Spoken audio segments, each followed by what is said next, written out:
بسم الله الرحمن الرحیم. الحمد لله نحمده و نستعینه و نستغفره و نتوب الیه و نتوکل علیه و نعوذ بالله من شرور انفسنا و من سیئات اعمالنا. من یهده الله فلا مضل له و من یضلل فلا هادی له و اشهد ان لا اله الا الله وحده لا شریک له له الحمد و له الملک یحیی و یمیت و هو علی کل شیء قدیر و اشهد ان محمدا عبد الله و رسوله ارسله الله بالهدى و دین الحق لیظهره علی الدین كله ولو كره الكافرون و علی آله و اصحابه و من تبع منهجه و سلک مسلکه الى یوم الدین. اما بعد، برادرای عزیز، موضوع درس امروز ما و شما درباره توکل است و خود توکل که است. این علما چی میگن؟ میگن راجع ساختن کاری به کسی از نگاه قلبی در لغت، که یک چیزی را قلباً به کسی توکل میکنی. و در اصطلاح علمای عقیده این یک تعریف خاصی کردن که این هم اجتهاد علما هست. یعنی وقتی که من میگم تعریف علما، یعنی یک عالم یک اجتهاد کرده، میشه عالم دیگه اجتهاد دیگه داشته باشه، لکن او از فحوای قرآن عظیم الشان و سنت رسول الله صلی الله علیه و آله اینمی کلمات فهمیده و برای ما و شما یک تعریفی داده. تعریفش مرا خوش آمد، از این خاطر من می تعریفه در کتاب خود، در کتاب عقیده در قرآن سنت گرفتم. این عالم چی میگه؟ میگه هو صدق و تفویض الامر الی الله تعالی اعتمادا علیه و ثقة به. چی معنی؟ میگه تفویض نمودن یک کار برای الله سبحانه و تعالی، صحیح شد نه؟ با صداقت، که واقعا تو تصدیق بکنی که من اینی کار خدا به الله تفویض میکنم و بالای الله اعتماد دارم و ثقة به، و در این کار بسیار موثق باشی. مثلا یک کار است برای تو، میخوای یک کار بکنی، سعی کن من براتون به خاطر که ساده تر شه و بعضی تعریفات یک ذره سخت میباشه. مثلا برات یک مشکل پیدا شد، میگی من در اینمی مشکل خود، اینمی مشکل تفویض میکنم به الله. صحیح شد نه؟ که به الله هی تفویض میکنم، الله این مشکل رفع بکنه. ام اعتماد میکنی، ام اعتمادت موثق است و هم یقین داری به این نقطه. و دیگه مسئله چی هست؟ مع ما شرع،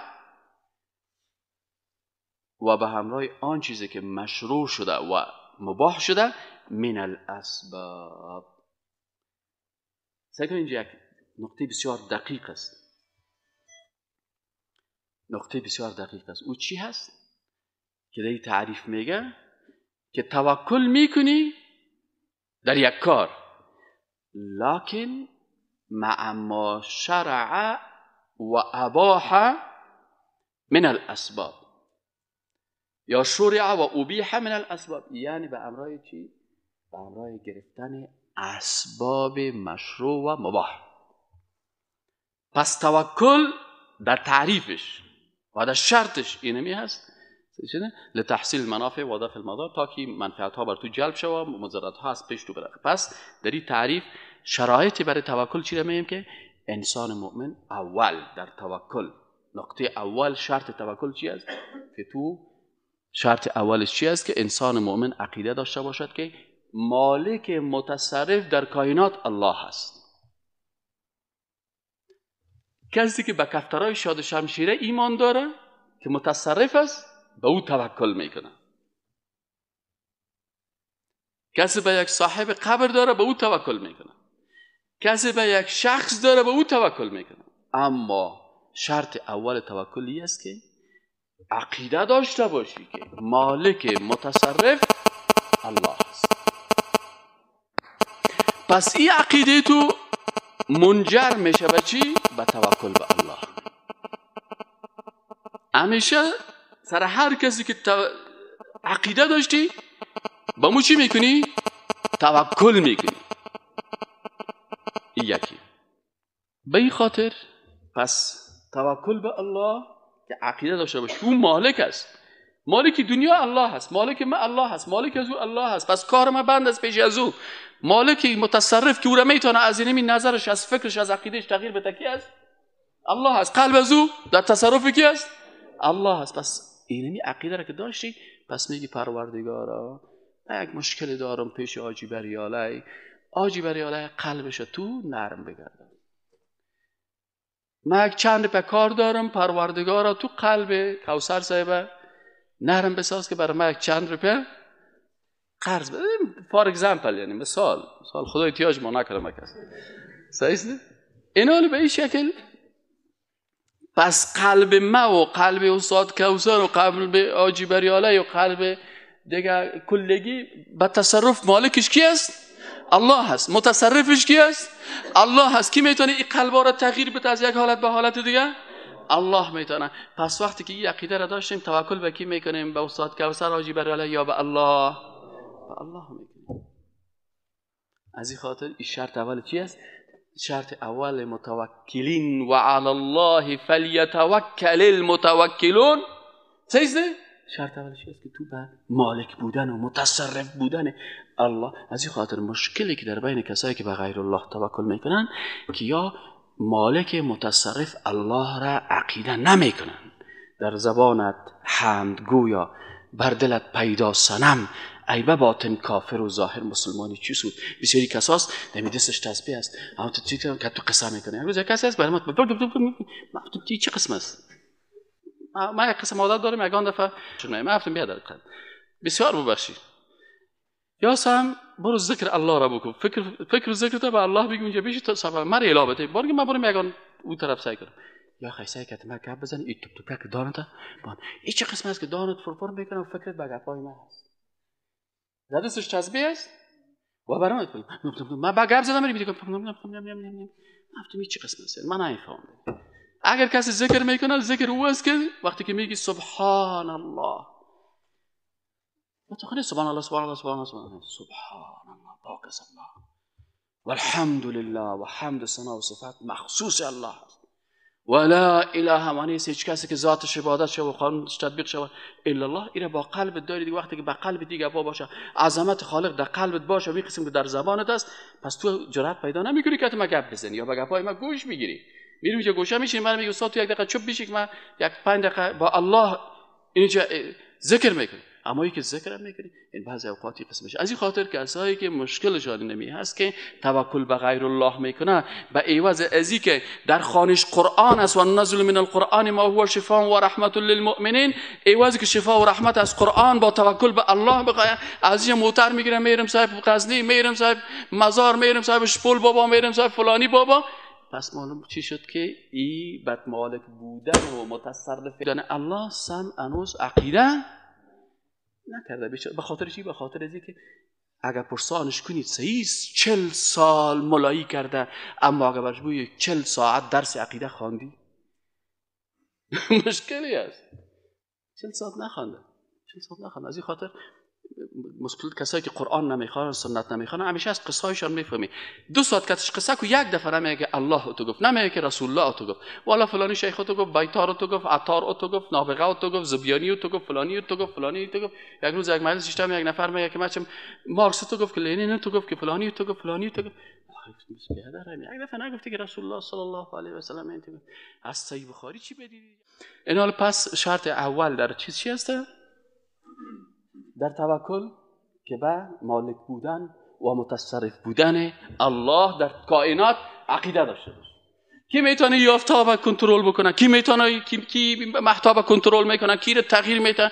کی رو باقی میمونه؟ خالق متعال است. این شرط اول. شرط دومش به الله سبحانه و تعالی اعتماد موثق داشته باشی. چی داشته باشی؟ اعتماد موثق داشته باشی. اعتماد موثق چی معنی؟ یعنی اعتماد داشته باشی که از الله که هیچ کس برای من نزدیک نیست و هیچ کس قریب نیست و هیچ کس مهربان نیست، نه مادرم، نه پدرم، نه پیغمبر، نه ولی، نه نبی، نه آدم علیه السلام، نه محمد صلی الله علیه و سلم، نه جبریل، نه میکائیل. اینا کلشان مخلوقات هستند. کسی که برای من مهربان هست الله. از این خاطر سرزو توکل می. همین کسایی که مثلا میگن جنجال میکنه دلیل عقلی از اونها اونها میگه والا من میریم پیش فلانی شخص، این شخص برای ما واسطه میشه یا وسیله میشه، ما رو به الله نزدیک میکنه. برش میگه چرا مستقیما از الله نمیخوایی؟ سکن خوب فرمولا رو گوش بگیرین. چرا مستقیما از الله نمیخوایی؟ این قسم میری بازو تو اول پیش از شخص میری باز میگه ای دوست خدا مرا به الله نزدیک کن، ای دوست خدا دعای مرا برای زوبر، ای دوست خدا شد. برات میگه برادر من روی سیاه هستم، شرمنده هستم، گناهگار هستم، بدبخت هستم، الله گپ مرا قبول نمیکنه. خب این دوست الله که تو پیشش رفتی این قبول میکنه. چرا؟ به خاطر اینکه در عقیده‌اش است که دوست الله از الله کده مهربانتر است، اون گناه مسئله نمیکنه. متوجه شدی؟ این از او که مهربانتر است، این گناه مرا سهل نمیکنه، بدیهای مرا سهل نمیکنه، خریبایی مرا سهل نمیکنه. وقتی که با اینمی تمام خرابی ها پیش ازی برم این گپای ما به خدا. اما اگر مستقیم برم الله میگه برو مطرح قبول ندارم. سکن دیگه چقدر خطرناک است. اما اگر کس عقیده داشته باشه یعنی از کل دیگی که مهربان کیست برای ما؟ الله هست. الرحمن الرحیم دو صفت الله هست. الرحمن علم القرآن خلق الانسان، این الرحمن الله هست. اما این صفت الرحمن نه جبریل داره، نه میکائیل داره، نه محمد صلی الله علیه و سلم داره، نه صحابه، هیچ کسی دیگه نداره. اینا در مسائل اعتقادی که است بسیاری وقتا تصمیمه که اعضای بدن میگیره به اساس عقیده انسان میگیره. وقتی ما در عقیده خود دارم که هیچ کس به من از الله که مهربانتر نیست، پس من نیاز ندارم به کسی دیگه مراجعه بکنم. نصف شو میخیزم و او خالق متعال بر من در کتاب خود میگه مستقیما خطاب میکنه که اذا سألك عبادی عنی فانی قریب. وقتی که بنده های ما در مورد من سوال کرد، ما به بنده خود چی هستم؟ قریب، نزدیک هستم. اجیب و ما اجابت میکنم. مجیب الله هست. مجیب الله هست، اجابت کننده دعا. اجیب و ما اجابت میکنم دعوت الداعی اذا دعان. از این خاطر علما در تفسیر از این آیت چی میگن؟ میگن سعی کنین یک نقطه بسیار دقیقه، یک فرمول بسیار کوچک میگه سعی کنین. میگه در مسائل عملی که مربوط به فقه و گپا میشه به استاد نیاز داری بری پیش معلم و اون معلم بر تو این مسائل بفهمن، همون لحظه بر تو تشریح کنه. از این خاطر وقتی که بر پیغمبر سوال میشد که و یسالونک عن الروح قل الروح من امر ربی، به پیغمبر میگه تو برشان بگو و یسالونک عن ذی القرنین قل و یسالونک عن المحیض قل هو اذن فاعتزلوا النساء و یسالونک عن النساء. درباره هر چی که سوال میشه در قرآن برای پیغمبر گفته میشه که قل بگو ای پیغمبر برشان. اما وقتی که گفته میشه که و اذا سألك عبادی عنی، وقتی که بنده های ما در مورد ما پرسان کرد، اینجا گفته نشده که قل تو برشان بگو ای پیغمبر، بلکه الله مستقیما بر بنده خود میگه که فانی قریب، من به بنده خود چی هستم؟ حتی در وقت دعا و مشکلات و اعتراض به پیغمبر نرو بلکه مستقیما به الله رجوع بکن. 2 بجه شو بخی که هیچ کس تو را نبینه، هیچ کس تو را نبینه و تنها باشی و پرده های خانه تان پایین باشه و برقام گل باشه و هیچ کس نبینه. برده خانه تا 2 رکعت نماز بخوان و بگو پروردگارا من گناهگار هستم. از این خاطر است که میگن در آخر ثلث شب که هست میگن رب ذوالجلال میگه به آسمان دنیا پایین میشه و میگه بنده های من کی هست که بخواه که من اجابت بکنم؟ یعنی مستقیما الله میخواه که تو سوال بکنی و او اجابت بکنه، تو دعا بکنی و قبول بکنه، تو توبه بکنی او قبول بکنه. و این از رحمت الله سبحانه و تعالی است. اینی هست دومی شرطی که مردم باید توکل میکنن، این است که عبادت به الله سبحانه و تعالی اعتماد موثق داشته باشه. اما کسی که اعتماد موثق به الله نداره او توکل به الله با مو چیز توکل میکنه که با او چی داره؟ اعتماد موثق داره. سومیش چی هست؟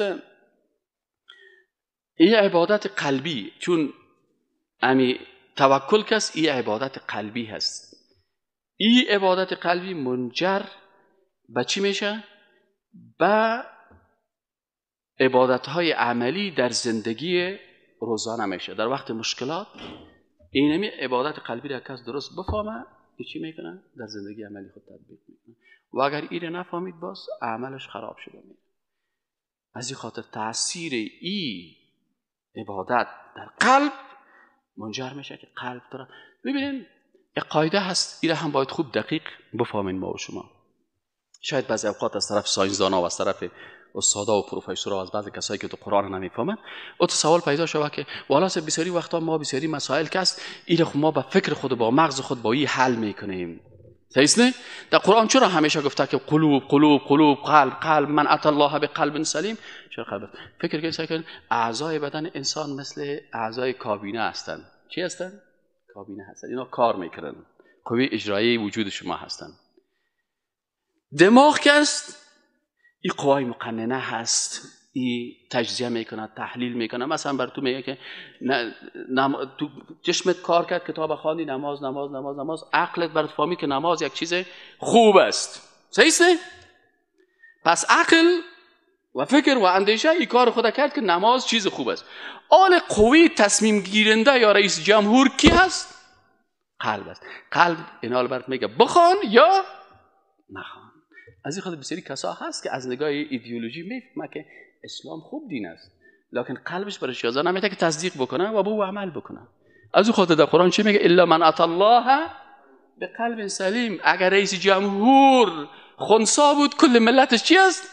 خنثی هست. اگر رئیس جمهور هم آدم قوی بود مثل هارون الرشید، باز او رسه کس به طرف جرأت هم نمیکنه که چی کنه؟ سویش سیلام بکنه.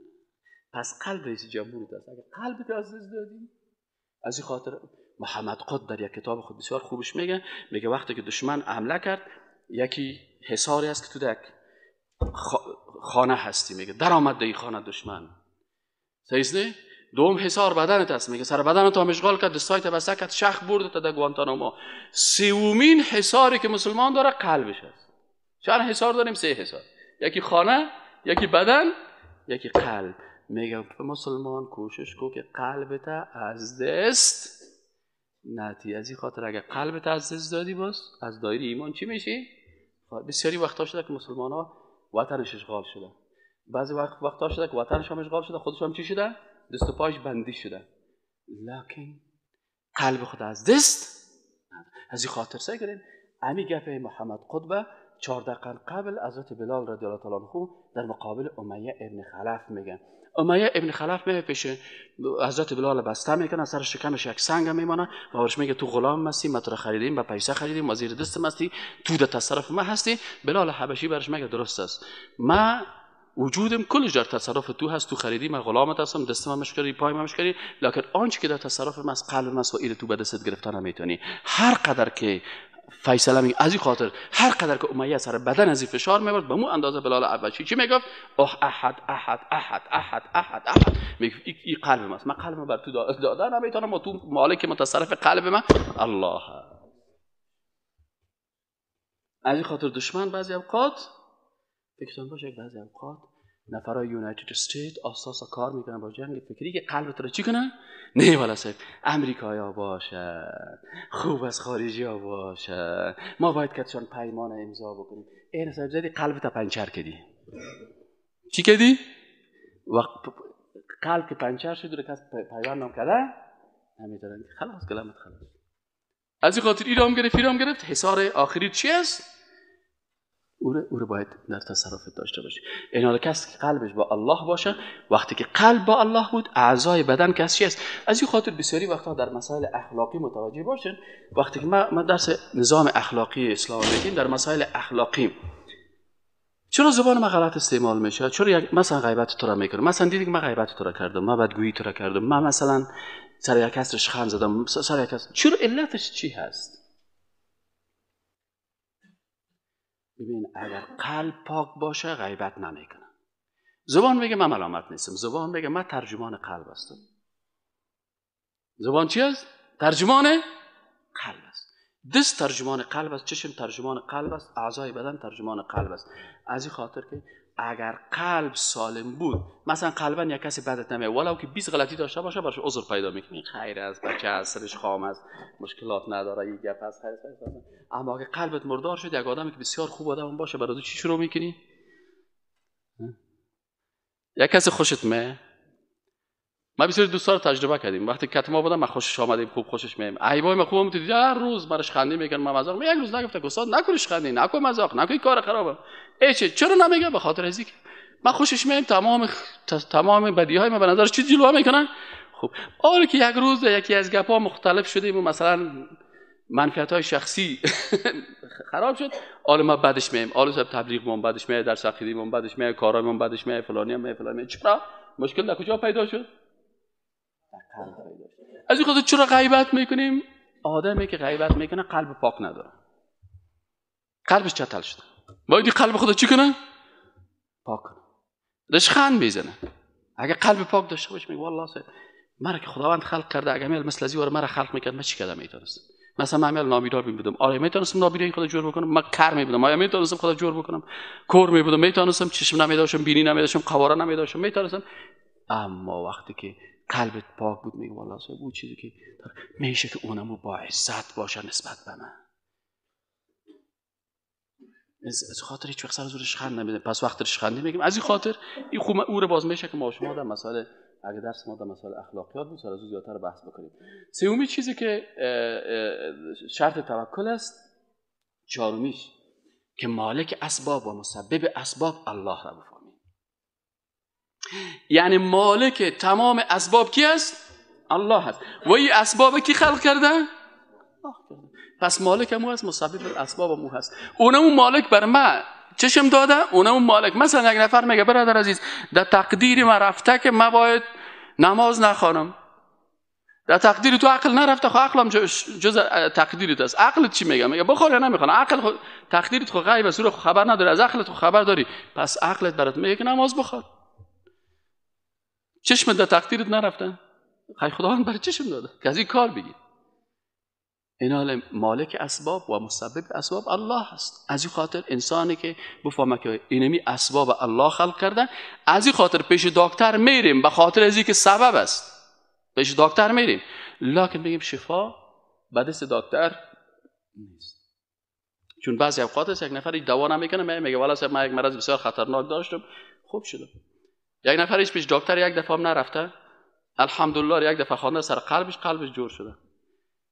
عقیده قوی داشته، به اون اندازه که بالا الحمدلله عقیده قوی داشته، اونم برش تاثیر کرده. به این خاطر دیگه چی است؟ حقیقت توکل بفهمه. پنجمی شرطش چی است که حقیقت چی رو بفهمین؟ توکل. حقیقت توکل چی هست که فرق بین توکل و تواکل بفهمین. یکی توکل است، یکی چی است؟ توکل. این حال کسایی که مسلکی هستن عقیده رو درست میفهمن، فرق بین این دو اصطلاح را میفهمن. حالا بسیاری وقتا مثلا تو از فرمول آب گپ میزنی، یک کس دیگه از سودیم برات گپ میزنه، تو برش میگه برادر تو سودیم که تو آب گپ نگو، سودیم دیگه فرمول خود داره یا بس خود دیگه داره، تو یوری چرا کدی آوردی؟ ما H2O گپ میزنم، تو از کربن دی اکساید گپ میزنی. این توکل دیگه چیز است. توکل در عقیده اگه هم این همت اصطلاحات خود داره. از این خاطر بسیاری کسایی که تو احساساتی برخورد میکنه اون نمیفهمه، به خاطر مسلکی نیست، نمیفهمه. اینا کلمه توکل و توکل علما، مفسرین، علمای عقیده، متخصصین اسلام، قرآن شناسا، حدیث شناسا، عقیده شناسا یا سر از بحث کرده. وقتی که من کتاباش دیدم، مثلا علامه شعراوی یک مفسر بسیار بزرگ از علمای مصر است، این سر از بحث کرده، دیگه علمای دیگه سر از صفحات از تفسیر نوشته کردن و فرق بین توکل و توکل گفتن. و عمر فاروق رضی الله عنه 14 قرن قبل فرق بین توکل و توکل بیان کرده. پس توکل چیست و توکل چیست؟ توکل ای است که انسان اسباب دنیایی را بگیره و به الله توکل بکنه.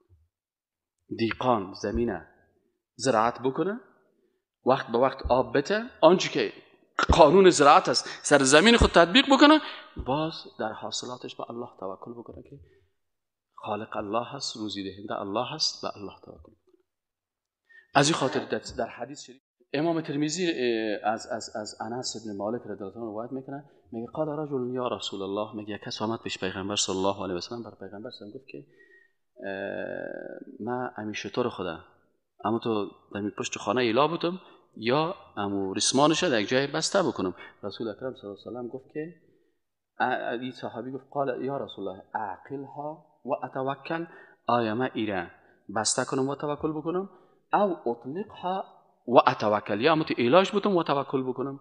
قال رسول الله صلی الله علیه و سلم اعقلها و توکل، شطرت بسته کو و به الله چی کو؟ بسته بکن، بسته بکن. یکی دیگه میگه عمر فاروق رضی الله تعالی عنه در بعد از وقت نماز نبود رفت در مسجد که یک چند نفر شیشتا آمد. عمر رضی الله تعالی عنه گفت شما چی میکنین؟ حالا وقت نه نماز پیشین است نه از دیگر است نه از شام، چی میکنین اینجا کلتان شین ساعت 2 بجه روز؟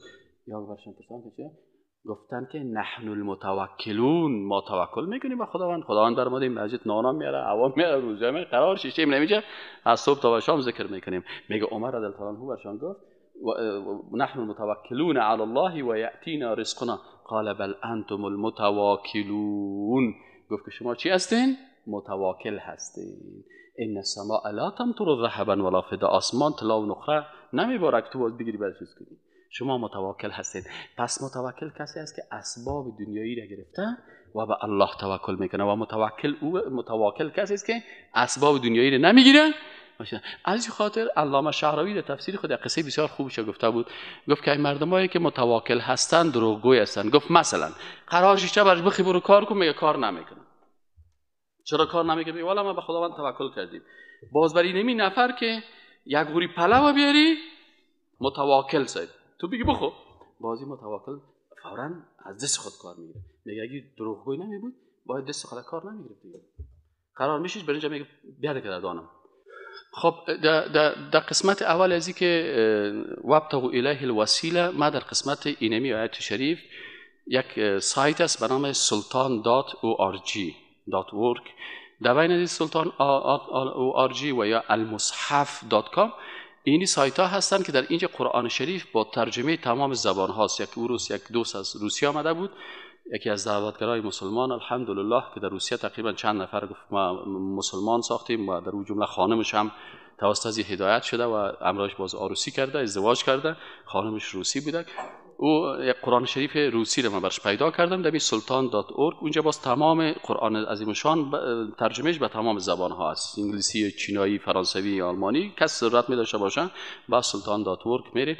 و یک خوبی دیگه داره این در بخش ترجمهش است، در ترجمه قرآن است. بخش دیگه ایش کس در تفسیر کس مثلا آیات نوشته میکنن که وابتغوا الیه الوسیله، باز برش میگن که کل تفاسیر کس که عربی یاد داشته باشه باز تمام تفاسیر میره. مثلا وابتغوا الیه الوسیله، امام قرطبی چی گفته، ابن کثیر چی گفته، سید قطب چی گفته، مثلا رازی چی گفته، ابن حیان چی گفته، علمای مثلا فلانی کل از اینا چی گفته. وقتی من تمامی تفاسیر سعی کردم که کل مفسرین حتی از مذاهب دیگه که غیر اهل سنت بودن گفتن که وسیله اعمال صالحه خود انسان است. مثلا شما در مکتب هستید، یادم پانتون در پانتون اگر باشین وسیله شما چی هست برای کامیاب شدنتان؟ اول نمره شدن.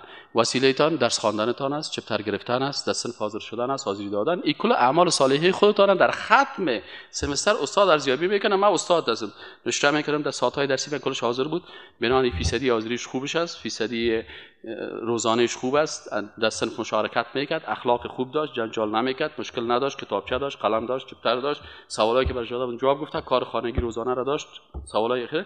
کل اعمال تو وسیله شد برای چی؟ مطلب نمره دادم 100% با آفرین. پس این وسیله شد. این وسیله میگه. واسطه چی رو میگه؟ که تو هیچ ای کارا رو نکنی و بری یک استاد دیگر، یک رئیس، یک وزیر واسطه بری و بگی که مرا اول نمره بساز. این شد وسیله در دنیا، این شد واسطه در دنیا. در آخرت عین گپ است. وسیله ای است که تو اعمال نیک میکنی، خوبی ها رو میکنی. والعصر ان الانسان لفی خسر الا الذين آمنوا وعملوا الصالحات وتواصوا بالحق وتواصوا بالصبر. کلش انجام دادی، ایمان آوردی، اعمال صالحه کردی، دعوت کردی، کارهای حق کردی، بنابراین این وسیله تو شد برای نجات در روز قیامت و در روز قیامت اعمالت باز میشن. می کجاست؟ صفحه ایمانت موحد است، یک تا پرست هستی، خلاص از این دروازه تیر میشی. می در اعمال صالحه ای عمل ایمان بدون و سبون شعبتن 70 چند شاخه های ایمان کلش عمل کردی، در دعوت دیگه با خلاص این وسیله تو میشه. وابتغوا الیه الوسیله، یعنی به الله شما با ایمان و اعمال صالحه و دعوت شما چی کنید؟ وسیله بگیر. این وسایل شما شد.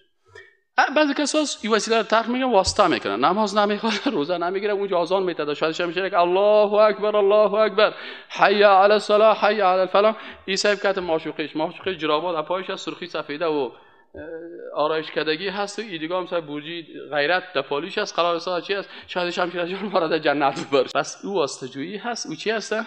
وسیله هست. پس فرق باید بفهمیم که وسیله، مفسرین کرام وابتغوا الیه الوسیله را اعمال صالحه تفسیر کردن. سلام حضرت عمر گفت وقتی که سفر حج می‌رفتیم یادم رفت واقعش. خب اگر این والله حالا من چیزش نمیفهم، لکن اگر احیانا مت یک روایتی که شما میگین درست باشه، طلب کردن دعا برای از انسان زنده که صلاحیتش داره، این کدام مشکل نداره. خود پیش مادرت میری بهش میگی مادر جان من امتحان دارم، برام دعا کن خدا کامیاب کنه. پدر جان برام دعا کن خدا منو کامیاب کنه. پیش استاد میگی استاد یک دعا کن، شاگرد هستم با تو اخلاص دارم، میشه خداوند قبول بکنه. من پیش تو میگم بچه‌م شما شاگردای من هستین، شما دوستای من هستین، برای من دعا بکنید خداوند مرا ببخشه. خلاص دعای شما در حق من و دعای من، دعای مسلمان در حق مسلمان قبول میشه. هر کدام ما میتونیم دعا بکنیم. اما آنچه که مقدور ما نیست که من مردم دفتر اعمال ما چی شد؟ قید شد. اگر من زنده باشم در دنیا باشم، از این خاطر شهدا زنده هستن، عند ربهم یرزقون. در کجا رزق میکنن؟ پیش پروردگارشان، در عالم برزخ غیب. اما در عالم ما و شما زن شهید چی است؟ بیوه است. طفل شهید یتیم است. خود شهید از این خاطر ما و شما میگیم حضرت محمد صلی الله علیه و آله در چند سالگی وفات کرد؟ 63. اگر زنده هست در دنیا که ما همکاری میکنه، پس بگیم که حضرت محمد صلی الله علیه و فعلا شکر الحمدلله 1432 سال است. میگیم از این خاطر ما همین عقیده که است چی است؟ تعادل است. در چی؟ در اعتقادات. نه به پیغمبر بیادبی میکنه مثل یهودواره که بیادبی ها کردن کافر شدن، و نه پیغمبر از مقام بندگیش میکشیمش مثل نصارا. از این خاطر میگیم که غیر المغضوب علیهم، سر یهودا چرا غضب خدا نازل شد؟ بیادبی کردن. سر یهود و سر نصارا چرا غضب دالین چرا گفته شدن؟ اینا چی کردن؟ پیغمبر از حد عادیش کشیدن بردن شاین، گفتن عیسی علیه السلام بچه خدا، در پالوی خدا شیشته، حال فعلا که پدر خود در مچم فلان شیشته. اینی گپا رو میده. ما و شما میگیم که ما با پیغمبرها، با شهدا، با صالحین احترام داریم، رتبهشون از رتبه ما که بلندتر است. ما خرزابطاس اونا جنرالا هستن، صحیح است؟ اما کل ما مخلوق هستیم. کل ما چی هستیم؟ مخلوق هستیم. صفات خالق به مخلوق نمیتیم و صفات مخلوق به خالق نمیتیم. از این خاطر عقیده خدا حفظ میکنیم. و السلام علیکم.